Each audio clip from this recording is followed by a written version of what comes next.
welcome back, everybody. It is, I don't know the exact date of when this one's going to come out, but it's going to be in June. So happy birthday to us, $1 Million Landscaper. Turned 3 this year, so we're pretty excited. It's been a different journey than we thought it was going to be, but I think better and maybe surprising. Are those right? That's what I think. I think better? I think it's been better than we thought. Oh, it's been better. I think so. You think better. Yes. No, I agree. I think it has been better, yeah. and it's been surprising. I was actually very surprised at how much I like to help people and how rewarding it is to hear when people, respond to things and say how this has helped them, how that's helped them, how they earn this money or whatever it is. It's just you get the warm and fuzzies on the inside. It's like, oh, thank you. Yeah. It's like, well, but that's why we're here, because we didn't want people to go through the same problems that we went through, because really this day and age, there is no reason to not take action, to not work on your business. There's really just no reason. All the information is out and available. We have it for you. So just save some people some heartache. So, that's right. So I like it. Happy birthday to us. That's awesome. Right. We're at 3. And if you're an Academy member, Laura Reale from Landscape Marketing Secrets is taking over because we're on vacation now. Right now we are not in town. No, we are not in town. I don't know where we are. We're in Wyoming, probably somewhere. Unless we're in South Dakota. One of those somewhere. We'll Who see. knows? Anyway, but Laura's in charge while we're gone. So if you're an Academy member, direct your questions to her. And if you're not in the Academy, now's a great time to join while Laura is in charge, because like we said, she's of Landscape Marketing Secrets. Girlfriend knows what she's talking about when it comes to marketing, especially. So if that's something that you're having trouble with, get in there and she can help you out. Yeah, we have her and a couple other coaches in there that are willing to help you. We do. Us, we have other coaches. I'm just shouting her out because she's kind of holding down the fort while we're gone. So thank you, Laura. Thanks, Laura. So, all right, on to the show today. We are going to chat about, it's covering your costs and your estimates. And but just mistakes and things we see people tend to leave out or they forget about. Not that they don't do it unintentionally, because I've done things on accident. So we just kind of want to go over some things that. Yes. Well, normally when we're talking about estimating and messing up your estimates, if you are coming in low, if you're not making enough money, usually we're like, check your overhead, check your labor. Those are the major areas where people usually mess it up. People are usually like, oh, I got my direct costs. I've got those under control. That's fine. But there are actually a lot of things that you can mess up in your direct costs. And so those are the ones that we want to talk about today. So even if you think you have that under wraps, on point, it's worth at least pulling some estimates every now and again. Estimates out. Did I say that right? Sure. I'm still a little nasally. I've had a cold, and so I feel like I'm talking funny. Anyway, it's worth pulling a few of your estimates out and just going ahead and double checking and making sure that you covered everything. Because like Scott, he has definitely inadvertently left things out of estimates before. I'm just going to trust. I'm going to trust you on it. I've actually never put together an estimate. I'm not an estimator. And this goes to some of the things we've seen, just hearing from people and talking to other landscapers. Just some things they don't even think about to incorporate. So we're going to go over some of those things. Now, we've done this podcast, something similar to this in the past. I don't remember what episode it was. I want to say 11 or something. It's always good to kind of revisit things. Plus, as we learn things, as we talk to other landscapers, because we obviously know the mistakes that we have made. But as we have more Academy members and talk to more and more people, we can get a better grasp of how to help everybody kind of overall, because we'll see what mistakes other people are making. Yep. So we'll start off with a superintendent's time. So if you have a supervisor, not necessarily a foreman, because a foreman is typically the one that's on the job site, but you have a supervisor that just kind of oversees the job, or even just a general manager that oversees the job and just comes and checks in the crew, talks to the customer or whatever, you need to make sure you're incorporating their time in your estimates. Would this be as well, like if you have a designer that designed it and then just goes out and pops out and checks on it for a little bit? Yep, there should be some kind of time that's factored into your estimates to incorporate any time that's visiting the customer. So if there's a body on that job site going to look at anything, make sure there's at least some way for their time to be incorporated. Don't forget the vehicle that they're driving out there. That costs the company money to get out there. So just to make sure you incorporate those two little things in there, that's something that adds up, because typically you have something on that every job all the time. So like, for example, when I was a foreman out there, my dad would come check on us a couple times. Well, he probably wasn't incorporating his time traveling out there. So So it's just something to consider. Yes, because and then we had designers as well Yep. that would design, but were not foremen. So they didn't build, but they would, I know, go out and just check, go out to see maybe Yep. the foreman had some questions or just to make sure that the design is coming together as planned. Yep. Another big one is factoring in callbacks. Now, typically, we don't want callbacks. Aim for 0 callbacks. But I can they tell happen. you in like our water features side of thing, this is what something comes to my mind a lot is because, we do our best to compact the soil and it's clay soil where we're from, but eventually you're going to have, something that settles and the dirt's going to settle and pull the liner down because you have a rock on there. So pull the liner down, we have a leak. So we started factoring in, I think it was a couple hours every estimate, depending on the size of the project, some time in there for callbacks.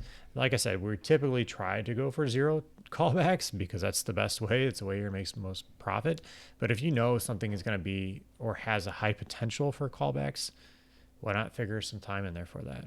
Yep, like you said, if it's something like we came to know it with ponds, we're like, oh yeah, probably gonna have to go back at least once. So. Yep, especially when it's something big and something you've never done certain things for, like we've, trying different features on water things and just being creative. Sometimes you're gonna have those types of things. You may not even foresee it. So just plan a few hours in there, an hour, or whatever you think it'll be to might be good to put that in as well if you're offering a new service that you maybe haven't done before because there's just more possibility for errors. Absolutely. Say you're new to whatever, hardscapes, irrigation, whatever it is. If you've not done it before, congrats for putting yourself out there and trying something new, but give yourself some grace, give yourself a little extra time. Yep. So the next one is permits. Most time when we see people don't forget these, and at least in our area, we don't have to have a permit for every single job.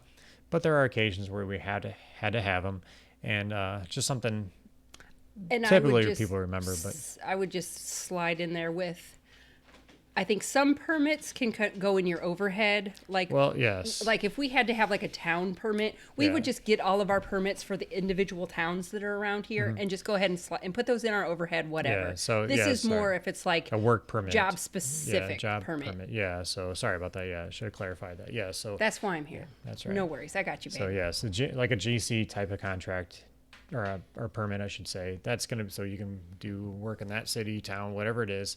Yeah, that's going to go in your overhead, and that should be put in every single job. So, but just specific permits, like you said. Okay.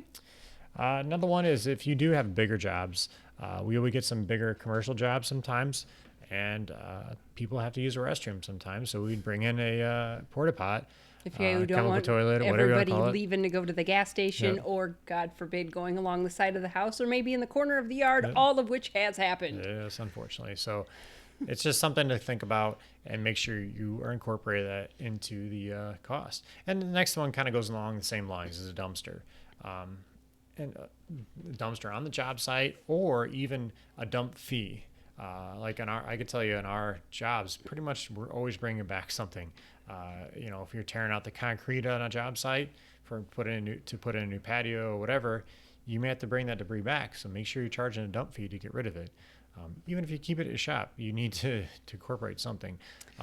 We would keep, because we had dumpsters at the shop that once again went into overhead. Those were our dumpsters that were just there for like every day, stuff, all the stuff. Yeah, all the time stuff. But if you have a specific dumpster out on the job, or even if you haul it back to the shop and maybe have to get like an extra dumpster for the week or something, make sure that's included. Or we actually even have areas around here. I'm sure everywhere's different. I don't know, but where you can take debris and drop and dump it. We have dump sites that we can take stuff to. So, but just make sure you incorporate that and think about that. So if you're pulling out a lot of debris, how many trips to that dump site and how many and times your time to drive it to the dump site with the equipment, with the truck, with the trailer, dump trailer, whatever you've got. Make sure that is all in there. Otherwise, that's coming out of your pockets. Yep. Sometimes it's required to have soil tests. So make sure if you do have to pay for soil testing, to make sure you incorporate that. In our area, we can take it to our local the extension office and stuff will do it. I didn't know if that was like an everywhere type thing or not, because we have through Purdue University, we've got extension offices, and I don't know if that's common. I think they recently started charging for that. So okay. So, but just something to consider. We kind of talked a little bit about this before, like design stuff. So well, I guess you talked more about the designer going out there, but a design fee. So if it's going to be something large, make sure you're charging for the time for the designer to build or to design it, and all the materials and everything goes into it. So, if you're using computer software, you're paying for that computer software. So it either needs to be you're charging per job to cover that software, or it needs to be the software needs to put in your overhead. So either way, but it needs to be incorporated somewhere. So and a lot of people like to do like the charge for the design and then knock part of that price off the job if you get it. Like you don't have to. Every business is going to be different. I know some people specifically make money on their designs. Like we'll do these awesome designs that are like way nicer than anything that we ever did. I mean, we had some designers that did good work, but I know some people specifically designing is like their jam and they make a lot of their money off of it. We were kind of more of like the company that would like, oh yeah, you have to pay for your design. If you go with us, we'll knock some of that money off of it.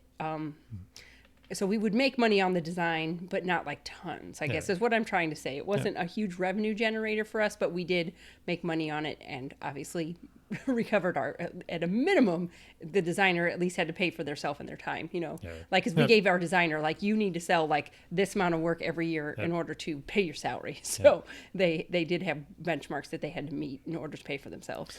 Well, then kind of along those lines is if there's a commission fee. So if you have to pay, you pay them commissions, make sure that's getting incorporated into the cost of the job site. Absolutely.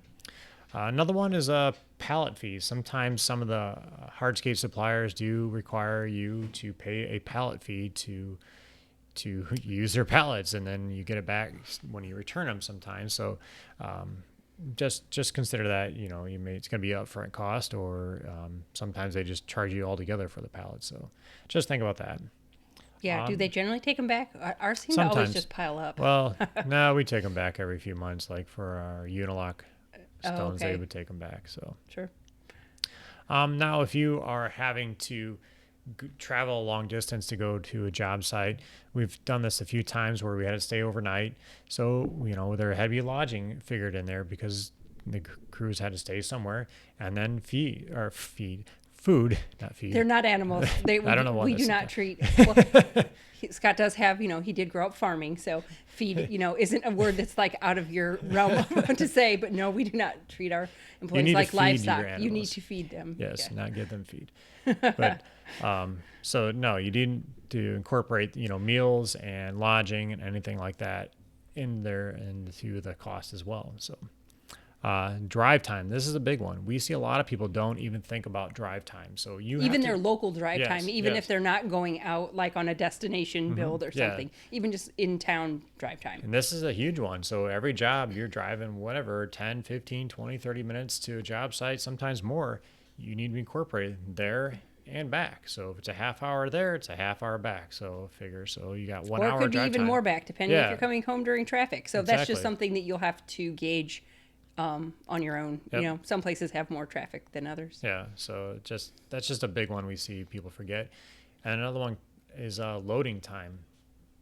You have to load the material, you have to load the equipment, everything in the morning, and then unload it at some point. So it's all part of that job. A lot of times people don't even think about that, but that's part of that job. The customer's paying for your time. They're hiring you for your time. So there is time to load up the stuff and to unload it. So make sure you incorporate that.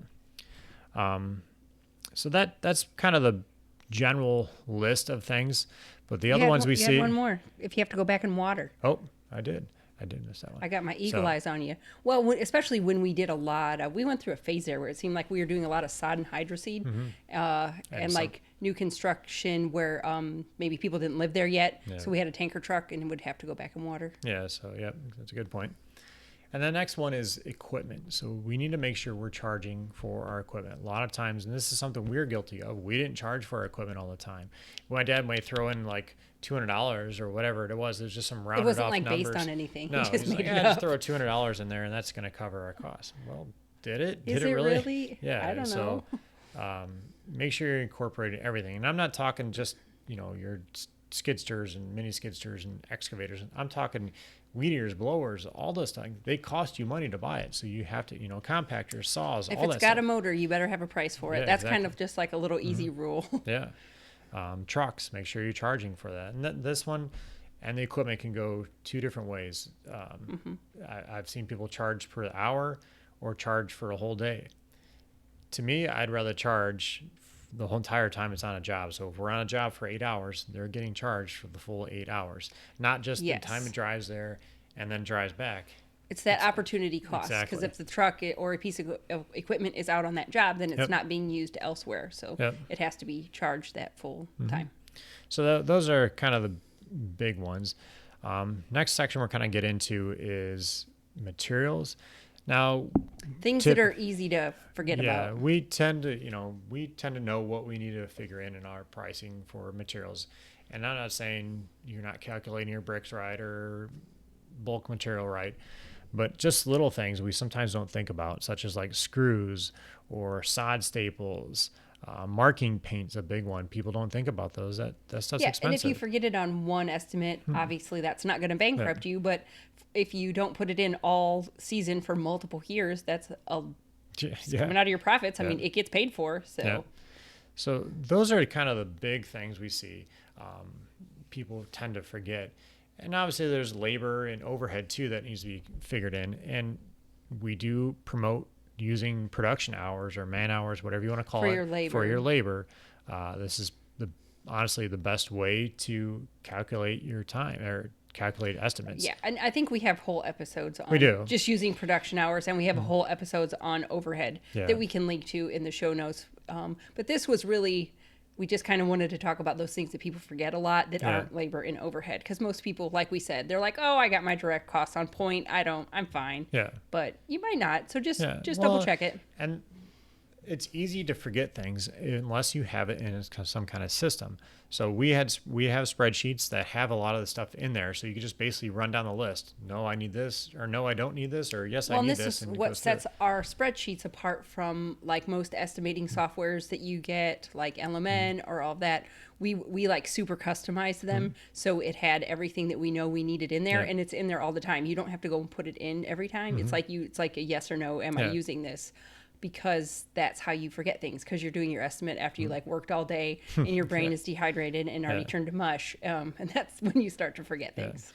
And I will say LMN and I think like Synced Up are now having features where you can kind of bundle things. So like for example, hardscaping, you pull out a whole hardscaping, it's going to pull out everything that you need for material and equipment and everything. It'll be a bundle package, which is nice. So it's getting better on that end of things. But you do need some kind of system to make sure you're not forgetting these things, or some kind of checklist, because you're bound to forget something. Like Katie said, at 11 o'clock at night, 12 o'clock at night, when you're tired, your brain isn't working right. I forgot whole biofalls on projects before, and that was $800 whatever it was at the time. I don't remember, $800, whatever it was. It was pretty damn expensive for something to forget.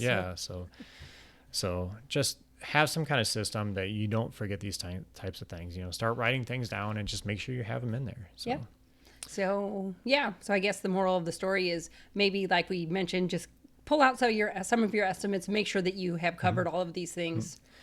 So you're not forgetting them. And then, like Scott said, make that checklist so you aren't, if you're doing these in the off hours, you're not forgetting anything. All right, guys. Well, make sure, like Katie said, start some kind of list and start some kind of checklist and get some kind of system together. Are you just recapping my recap? I recapped and you're recapping my recap. I am. You're just trying to one-up. Go ahead, finish. Then I'll ask you your questions for the podcast. But yes, make sure you get all your stuff in order, just because it's so simple to forget. So, all right. Did I recap your recap? Yeah, I stopped listening because I was annoyed that you were recapping my recap. So anyway, I'm just going to ask you your pod deck questions when we move on with our lives here. All right. Would you rather never celebrate your birthday again or never drink alcohol again? I can go without my birthday. Yeah, you don't really care about your birthday. I figured that's what you would pick. Even with booze or no booze, you don't really care about your birthday. Would you rather eat a whole bag of marshmallows or a whole jar of peanut butter all at once? I'd probably do peanut butter over marshmallows. Really? Okay. That's a tough one. Marshmallows are too sweet. I'd probably get sick and throw up. Yeah, peanut butter's like thick. Either one of those sounds like it's going to end in vomit. Yes.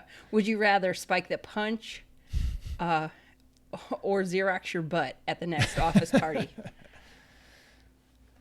I'd probably Xerox my butt. You probably would. I would. I can. Yeah, I cannot fight. I can't argue with that. All right, this went exactly like I thought it would.